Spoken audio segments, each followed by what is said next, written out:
नमस्कार, खबरों की खबर में आपका स्वागत है।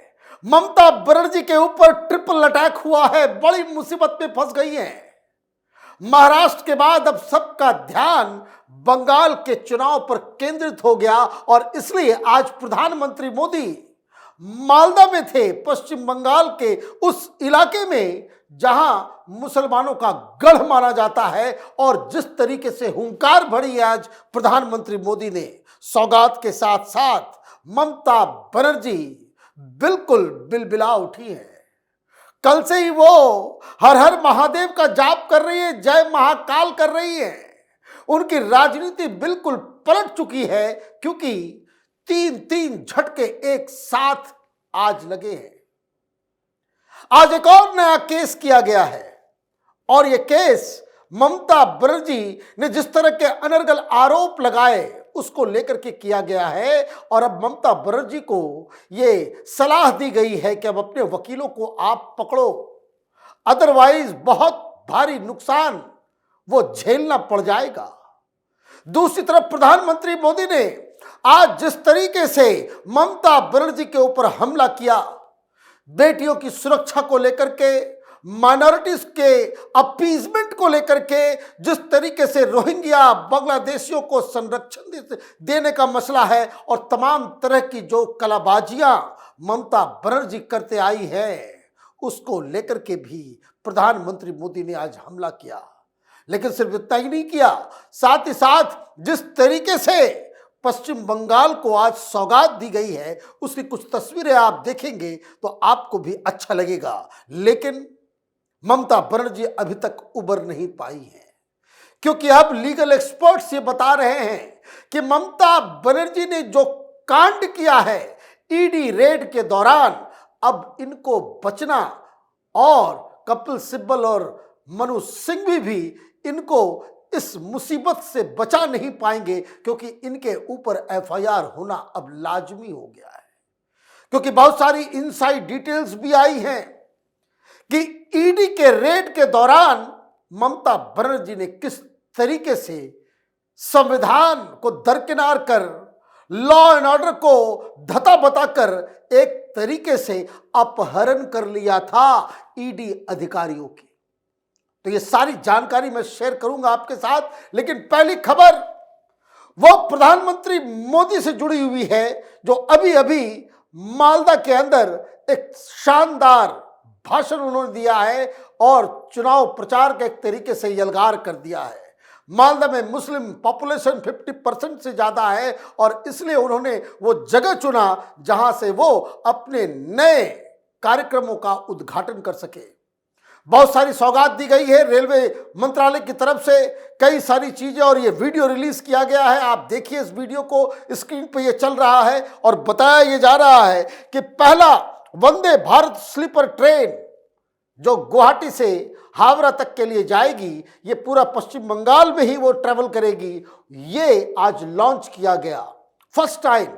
इसकी तस्वीरें आप देख सकते हैं कि कितना शानदार ट्रेन, एक अपने आप में रेवोल्यूशन है। New Amrit Bharat express services, ये जो अमृत भारत एक्सप्रेस है ये नॉन एसी कम कीमतों पे आम लोगों के लिए ये ट्रेन की सुविधाएं दी गई है और उसका भरमार कर दिया गया है, सब पश्चिम बंगाल से होकर गुजरने वाली है।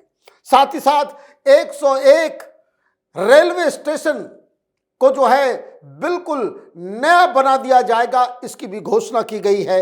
And modernisation of new Jalpaiguri इस रेलवे स्टेशन, ये तमाम चीजें जो है वो आज रेलवे मंत्रालय के जरिए प्रधानमंत्री मोदी ने आज मालदा में इन सब चीजों का उद्घाटन किया, घोषणाएं की। लेकिन साथ ही साथ जिस तरह का लॉ एंड ऑर्डर वहां पे खत्म हो चुका है, हिंदुओं की जिंदगी बिल्कुल असमंजस में फंस गई है, उसको लेकर के प्रधानमंत्री मोदी ने बड़ी घोषणाएं की। वो बांग्लादेशी हिंदू, जो राजवंशी और तमाम लोग, जो मथुआ कम्युनिटी के लोग, ये सारे लोग जिनके लेकर के बहुत राजनीति हो रही थी, प्रधानमंत्री मोदी ने आज साफ कह दिया कि इनको चिंता करने की कोई आवश्यकता नहीं है।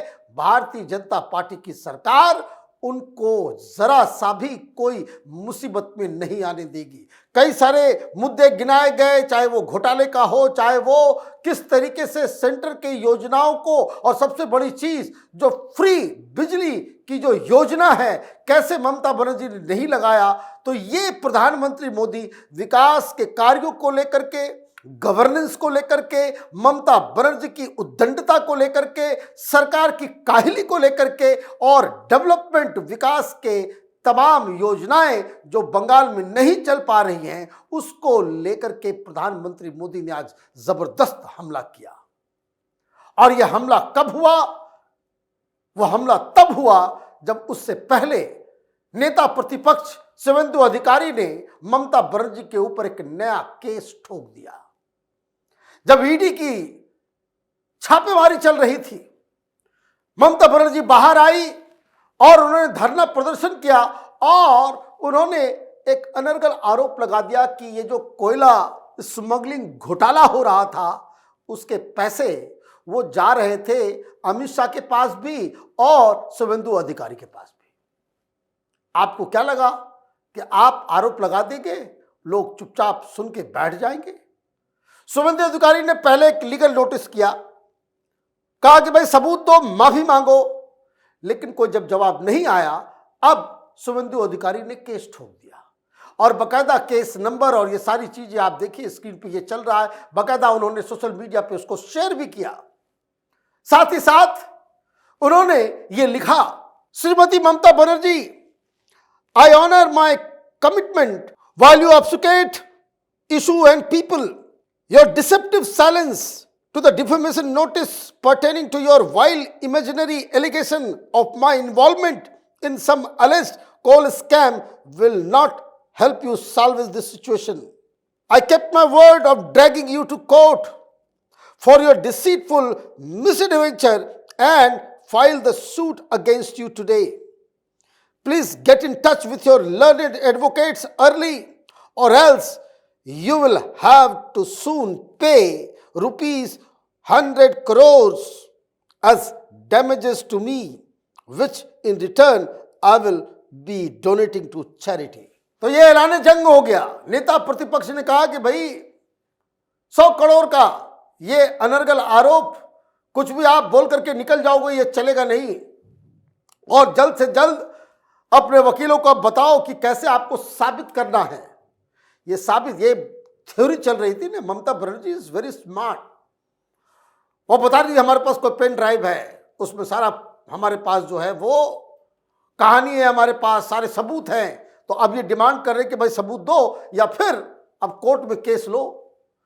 तो यहां भी ममता बनर्जी फंसती हुई नजर आ रही है।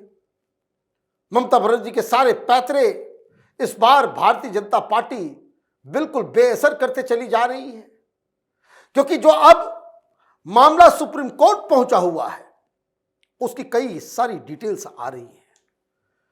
ये जो ईडी की रेड के दौरान तमाशा हुआ, उसमें ईडी की तरफ से ये बताया जा रहा है कि सिचुएशन ऐसा हो गया था कि जैसे कि कोई किडनैप कर लिया हो। मात्र 3 अधिकारी थे,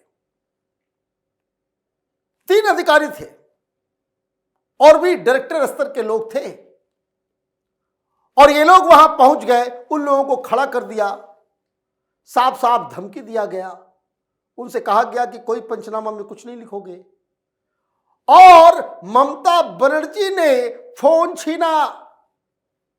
ये भी समझ लीजिए,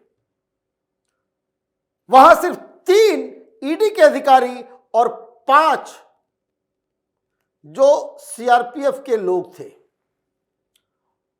और पूरे कमरे में 50 से ज्यादा डीजीपी से लेकर के तमाम अधिकारी वहां पे एक तरीके से उनको ऐसा घेर लिया था कि जैसे उनको किडनैप कर लिया गया हो।